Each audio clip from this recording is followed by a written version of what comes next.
right, I'm sitting down with Pluto. Pluto worked on one of the very first dexes, AirSwap, and then worked at Nine Realms, which was a Thorchain development company, and then is now working on something new called Harbor, which we'll talk about. But the purpose of today's conversation is to do a little postmortem on the KelpDAO hack, all of the unhinged nonsense that went around there, and then I think really, a lot of people are having this kind of come to Jesus moment with DeFi where there's a lot of soul searching and we're wondering, is there a point to still doing DeFi? A lot of people are worried about the exposure surface of DeFi, whether it's safe in its current form. Looks like this hack was actually sort of like an old fashioned one. It wasn't even a necessarily sort of smart contract exploit, but Mythos coming out, I don't know if we're worried about that. People are worried. Longtime DeFi people that I know are wondering, are we getting paid for the risks that we're taking, putting cash into DeFi? So I think we're going to cover all that. Anyway, if you want to add anything to your introduction, please. No, I think that about covered it. Been a very interesting, long journey, but I'd just say my expertise is in crypto infrastructure and specifically cross-chain, which I feel like some of the vectors in this particular exploit kind of touched on with the involvement of LayerZero's bridge and DVNs and basically cross-chain bridging specifically.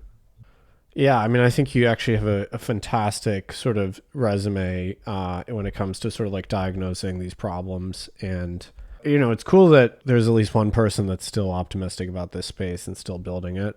It's nice to see. All right, so KelpDAO. I'd never heard of KelpDAO. I always kind of like vaguely thought restaking was a bad idea, but without knowing specifically why. All these layered derivatives give me the heebie-jeebies. And actually what happened reminds me a lot of the reserve mutual, the money market mutual fund breaking the buck around the time of when it was full of layman commercial paper. And this thing that everyone thought was meant to trade at one was starting to not trade at one, but there are a lot of other financial products that assumed that it would always trade at one, and when it started not be worth one, all hell broke loose, and in that case, it was bailed out. So we don't have that in crypto. So do you want to kind of summarize what happened here, this sort of like very complex interplay between these protocols and what happened last week? Yeah, absolutely. So I'll start by saying that I'm not an expert on Aave in particular. Aave just happened to be part of the blast radius of this particular attack. But one of the reasons why people want to exploit bridges is because there's value on one chain, and you can possibly use that bridge to then mint or unlock value on a different chain. So in this particular case, what the attackers were really after was ETH or RS-ETH on the Ethereum mainnet, where the actual Aave markets lived, where all of this TVL that they could access and drain using this inflated collateral or this minted collateral out of thin air. And so the way that they were able to do that was by effectively exploiting the OFT, which is basically a cross-chain boundary bridge between two chains. And in this case, it's an implementation provided by LayerZero, but the infrastructure can actually be run by anyone. And so I think that's kind of where this gets a little bit tricky or complicated, and where sort of finger pointing comes into play is that sometimes the infrastructure is run by a consortium of LayerZero and potentially the foundation team and maybe potentially other teams involved as well. And that would be a proper DVN, which is essentially stands for decentralized validator network. So you should have these sort of many parties that are all like watching the transactions on the source chain and attesting them so that the destination chain properly unlocks the value. For example, I'll just give you a short explanation of how a transaction like this would occur. If you have a token, just call them OFT tokens, and you want to send them from Ethereum to Arbitrum, the 100 tokens on Ethereum would get burned or locked by the OFT implementation, and then a LayerZero packet would get emitted on Arbitrum, and then you'd have the DVNs, all these DVNs, which are basically attesting that the payload hash was in fact correct. And then after the threshold verification, whether that's one of one or three of three, or hopefully many of many, the destination executes and the 100 is minted and released on the destination chain, which in this case, it was the opposite way. They were trying to lock a value which was not actually held on Arbitrum, and they effectively spoofed a packet saying that Arbitrum received 116,000, RS ETH, and now you're clear to go ahead and release that to this address on mainnet Ethereum. So that was basically the crux of the whole hack, was basically a spoofing attack, and we can get into how they actually did that. And how was it monetized in the end? It was monetized in the end by using that 116,000 RS ETH on the Ethereum mainnet side to basically open loans and use as collateral to then withdraw other assets through Aave markets. So this is actually not an uncommon. I feel like we've seen many hacks like this in the past, right? Specifically focusing on these kind of chain bridges or like portals. Yeah, it's a combination of getting the bridge to then spoof a very, very large amount of value on a different chain, and then using that chain, the different liquidity sources, where in this case the lending market for RS ETH was the main liquidity source. If there was a large Uniswap pool for RS ETH to ETH, for example, they would have just swapped that spoofed RS ETH to ETH and then bridged that out to Bitcoin via any other platform, which you can probably know where this is going, but yeah, we can talk about that later. And I mean, this is only going to get worse. I mean, it's not like these hacks are going to get any less sophisticated. I mean, like any idiot now can sort of launch a elementary style phishing, or so like presumably the really sophisticated guys are just going to get better. Yeah, definitely. And all that requires is that we get better as builders of infrastructure, and that's why every time I see these arguments explode, you can probably see some tweets between some prominent figures in the crypto community going back and forth at each other, pointing blame at bridges like Thorchain for quote unquote laundering the funds. These are all downstream of the actual attacks occurring, and I'm not interested in pointing fingers or even speculating who is the ultimate beneficiary of these attacks. Like, that's not the point. We need to build better infrastructure and not have one of one DVNs that are governing, the ability to move value that quickly. And then, aside from that, like, how do we eliminate the blast radius on other DeFi protocols like Aave? Aave should not be accepting deposits that are that large from brand new addresses without those being flagged. Like, if it's true that Mythos was leaked and someone potentially used that, which I've also seen people speculating about this on X, like if Mythos was leaked and that was how this happened, it's like, yeah, crypto can, or AI can potentially be the destroyer of crypto, but it could also potentially be the protector as well. And we just need to level up faster than our adversaries are. And if we're feeling downtrodden right now because we're really facing like the music of DeFi in general potentially being at risk here, to me it's just a wake up call that we need to double down on our efforts on securing this infrastructure. Yes, I want to get into this one of one situation, but before that, I want to take a detour to AI. So, technology isn't necessarily neutral in terms of sort of like the attack defense situation. So like some technologies favor the attacker and some favor the defender, right? I think Vitalik talks about this a lot. So like cryptography is a good defensive technology, landmines are defensive, but like drones, as we see them, are actually, I think, defensive too, frankly. If you look at how warfare is developing now, it's actually kind of like asymmetric and favoring the less powerful nation. Right.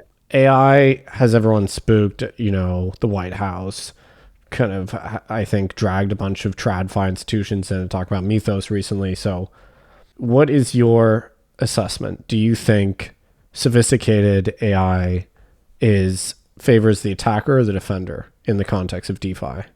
I still think that the models flatten to a commodity over the long run, and just that the harnesses are really good, and that Anthropic has a ton, or OpenAI has a ton of compute power. But I don't see it being. I see it being likely that people will be able to use open source models to devise the same caliber of attacks as we're seeing today. So I really don't see like certain nation states having an advantage over others that are purely due to model dominance or even compute. Yeah. But in terms of the war between like hackers and smart contract developers, do you think, because obviously you can use AI defensively, like you can do AI based audits. Do you think that we're in this kind of transitionary state where, we have put a bunch of smart contracts on chain that probably have implicit bugs that no one's ever thought of before? Maybe an AI is going to find those. And, eventually with time, the stuff that's deployed, it does become hardened thanks to AI. And I don't know if it's even possible to kind of reach a bugless state. But that's kind of how I think about it. Like for now, we're going to have a bad time over the next 6 months, maybe. But eventually, we'll be able to actually adapt and have very hardened smart contracts out there. Yeah, I mean, I think that all of the smart contracts that are live in production and are securing any meaningful amount of TVL, if there was a potential exploit and it was purely on like the contract level exploit, it would have happened by now. So it's actually like the Aave smart contract is rock solid in my belief. There is no model that's going to find something in it. I don't think that hasn't already been looked over, and that's why we're seeing this class of DeFi exploits move from smart contracts and pure composability, you know, flash loan and then manipulate the Oracle price by changing, by pushing the balances in this pool. We're not going to really probably see as many of those because they've already been reasoned through, but we are going to see more and more infrastructure and social engineering because that I don't think has gotten penetrated by but it hasn't been addressed by AI properly yet. So we don't really Right. have these AI empowered infrastructure defense.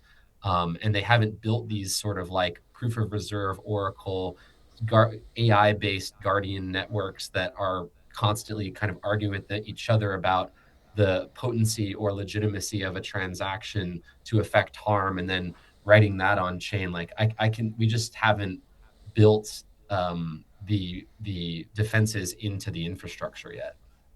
Yeah, it seems to me, and I'm an investor in this company. Filax is one example. They kind of do sort of like trying to understand the intent of a transaction Mm. and actually trying to make an assessment as to whether that transaction is malicious or legitimate before it hits the chain, Yeah, which I think is maybe the end state of this. absolutely. Yeah, because I guess I don't think we actually, as an industry, can coordinate to be responsive, to react fast enough before the funds go. Yeah, and it's almost like there's very specific boundaries of actions where you kind of do want to gate things a little bit more, right? Like we want to enable value to be communicated as quickly as possible, but like any time when it is about to leave the boundary, you want to just like spend a little bit extra time because it's important that our orders match at sub microsecond in like HFT, but it's not important that the actual funds settle between institutions in TradFi in sub microsecond, right? That takes longer. It takes hours, if not days. There's reasons for that. There's circuit breakers. There's people on both sides checking. There's middle offices. Like everything that TradFi has built in terms of circuit breakers, we're just speed running, relearning those things in crypto. Yeah, and I don't see any irony in that. I think it's fine. Yeah, I know people like Matt Levine make fun of us constantly for rebuilding TradFi. Whatever. We can rebuild whatever we want, okay? If there's good lessons to be taken from TradFi, we should take them. But I think this is one of the ironies of cryptos. The things we really value is composability, atomicity, and kind of final settlement. And TradFi very explicitly defers settlement. And people complain about deferred settlement, but the reason for that is safety. But it's the other irony is like, okay, Aave has how many employees? I don't know, 20. And people are always saying, well, Aave's managing tens of billions of dollars with only a handful of employees. That's amazing. But also, that's because the TradFi equivalent would have like a bunch of compliance people right. looking at every transaction. So it's a blessing and a curse. Yeah, I think it is wrong to say that crypto shouldn't take learnings from TradFi. We absolutely should, but the end state will be that we're going to be able to offer the same primitives as TradFi, but for much cheaper. And that's really all that will make this industry competitive at the end of the day is, can we provide a valuable service for cheaper than someone else is providing it today? And if you have fewer people and you have more machines and you have a more programmable way of doing it, it's that is going to ultimately win out. So yeah, I see no reason with taking cues from our predecessors. Yeah, and I think you're right. The soft points in the armor are the social layer, the infrastructure of the firms themselves that are running the validators. I mean, you saw this with the Bybit hack, of course. And it's hard to, you know, imagine what all those attacks would look like. And I guess there are best practices emerging, but that's the tricky part. I think that's what we'll continue to see issues. So, on that topic, I know we don't know for sure, but what were the issues here specifically, and how might that have been potentially addressed? Well, I would like to at least touch on how that could have been addressed at the Aave level quickly. You know, I think Aave is not without fault here. They did have, one of their key risk teams walk out earlier this month. That was Chaos Labs, and Omer Goldberg did a very good post on X, which I'll send to you, basically explaining like a lot of the things that we could have added in terms of sanity checks and circuit breakers. But my question is like, okay, well, if you knew about all these things that we should have added, like why weren't they added while you were working on that, on the project? So it's like we kind of know what we need to do, but it's almost like a behemoth like Aave already is so entrenched and has this perception of being fortress and rock solid that there is an apprehension to even change those things and to introduce new things or to upgrade the smart contracts to then take these sort of third party signals into account. Um, so I'm almost wondering if this isn't like a great reset where like, yeah, Aave paved the way, but like they've been in the hot seat for years now, and maybe they're not, maybe that TVL, 15 billion plus in TVL, that's capital flight from Aave, maybe it never returns, and maybe it goes to a different protocol that actually does build these things in from the ground floor.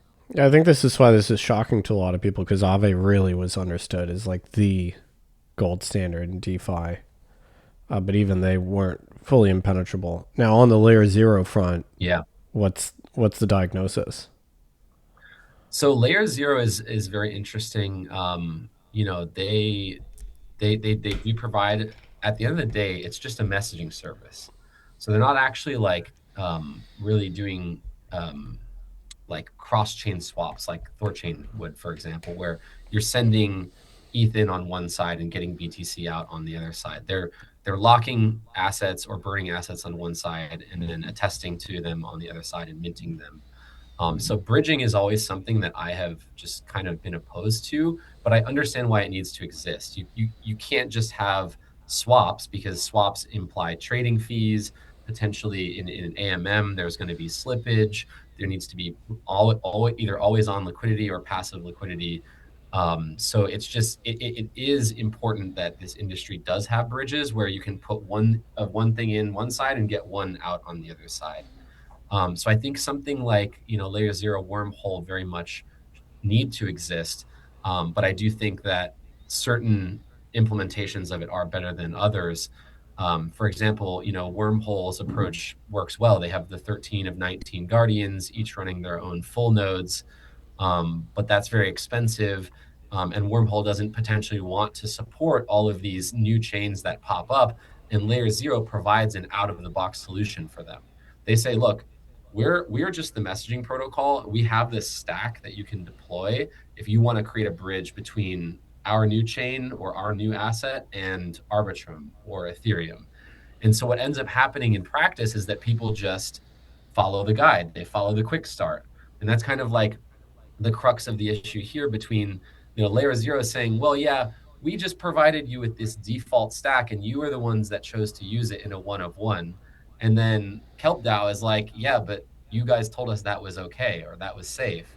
And there's no real, accountability there. It's like people need to realize that infrastructure is expensive, and having multiple people all running the infrastructure and attesting to it in this sort of consensus-based network is complex, but that's ultimately how it has to be done in order to secure these assets. So I think the real breakdown here was, not necessarily that KelpDAO ran a one of one between Arbitrum and ETH mainnet, but it's that Aave allowed it to be a collateral asset without properly vetting the bridge risk of the one of one. I mean, it seems like you need this sort of diligence waterfall where Aave understands they're exposed to these derivatives that might be improperly secured. LayerZero should do more to look at how their infrastructure has been deployed by the KelpDAOs of the world. And Exactly. you kind of need a diligence flow through all the way to this sort of issuer. Exactly. Yeah. And another problem exists is that, LayerZero is not really just a messaging protocol. Now they are kind of becoming an issuer as well. So if you look at like USDT zero, which is basically the sort of enshrined or native USDT bridge between chains, there's like this legacy mesh they call where Ethereum is preserved as the root backing chain. And so for some of like the more legacy integrations, that is the case, like Tron and Solana. USDT was issued on Ethereum, and then it's effectively bridged over to Tron, but this value is still locked on Ethereum. But in the new native flow, which is like a lion's share of these assets where USDT is being issued on different chains like Arbitrum, Optimism, Mega ETH, Hyper EVM, Plasma, like Tempo even. LayerZero is the actual issuer there. There is no canonical USDT that's been issued on those chains. It's actually been issued essentially by LayerZero. And so that actually creates a dependency risk where now those those those chains or even USDT as a issuer or Tether as an issuer can't really swap it out easily to be becoming their own issuer or running their own infrastructure to do issuance on those chains, because now that flavor of USDT is being used in all of these DeFi primitives. So now LayerZero issued USDT on Tempo, for example, is being sent around. It's hard to recall that now and change who the issuer is. So I think this incident creates a lot of issues and exposure for organizations like Tether. Yeah, so I've seen kind of a splintering of opinions post this hack. I mean, you have this argument between the very colorful Tay of My Crypto and Gabe Shapiro, and some of the DeFi natives are like, well, there's no point to DeFi if we're just constantly freezing transactions post hoc, and if Arbitrum is stepping in to freeze collateral, and if the stable coins are aggressively freezing. And then there's kind of the pragmatists, I guess, which are saying, well, no one's going to trust this if we let the DPRK or others plunder it constantly to the tune of hundreds of millions per week. Where do you kind of shake out on this? One of the issues that I took with working at Thorchain was not necessarily that there was bad actors using the chain. I mean, that is inevitable regardless of what chain you're interacting on. If you build something that is truly decentralized and permissionless, bad actors will use it for that exact reason. Does that mean we shouldn't make our systems decentralized and permissionless? No. But at the same time, I do understand the argument that you should do everything that you can to prevent it and make it more difficult for those people, bad actors, for example, to use those primitives. Now, the whole question of, you know, should we do censorship? It's like, no, make your network so decentralized that you physically can't. Like, don't have one of ones or three of fives because then those are just individuals at the end of the day who live within jurisdictions and are governed by laws and can be compelled to do things. If you don't want the outcome to be that people can seize assets, then make your network actually decentralized. And I think that that is something that Thorchain, for better or for worse, actually did. And now there's been all the, people will say there's been admin keys, and the founders had admin keys. They could have done. I'm not saying that Thorchain was a model of decentralization, or that they had the correct governance, or they definitely did not help themselves in their case by having their co-founders spout off on X and publicly engage in these sort of unproductive arguments online. But for better or for worse, the end state of Thorchain was that it is censorship resistant, and I think it is possible to build and to get to that point.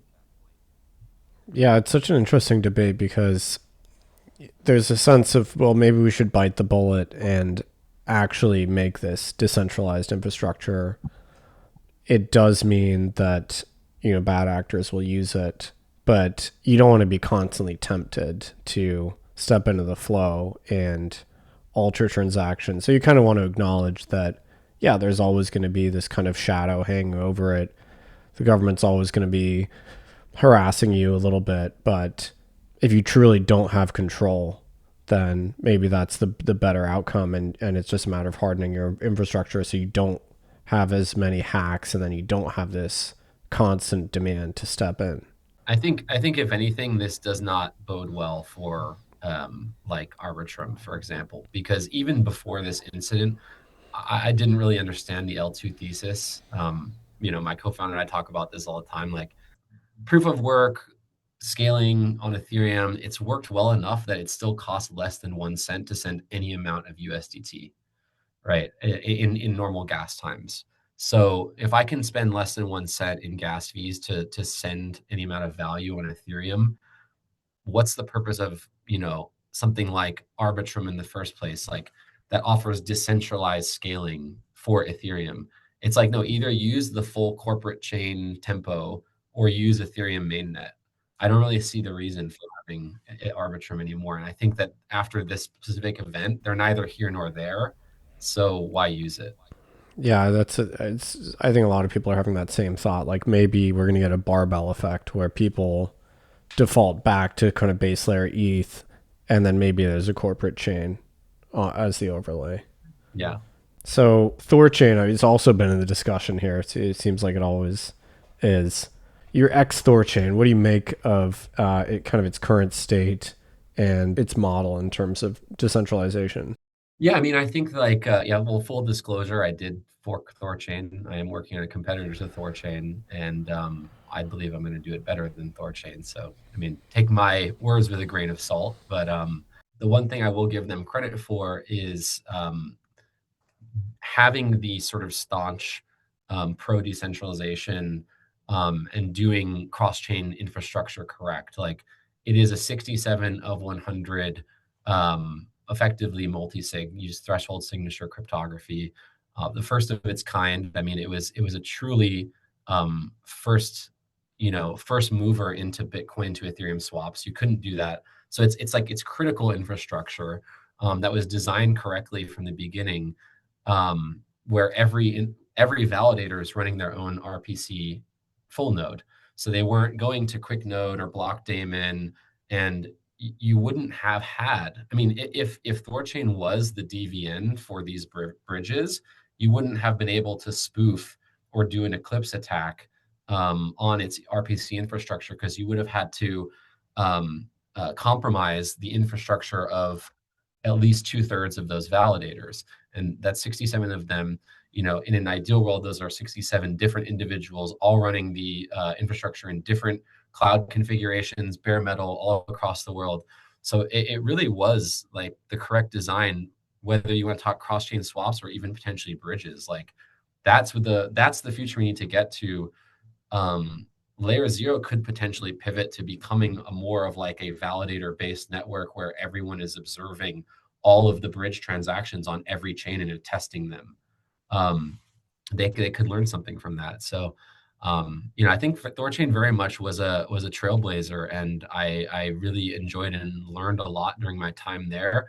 But at the same time, like there were things that just caused me constant heartburn about how certain people decided to design the protocol, shorting BTC with the lending protocol, and constantly like just picking fights on X. Like it had a time and a place, but when it came to like becoming a service provider for swaps for the majority of legitimate in-wallet retail users, that did not lend us any credibility necessarily. So your own project Harbor, I know, kind of in stealth mode still. So, just tell me a little bit about kind of the design principles that inspired you as you started to build that.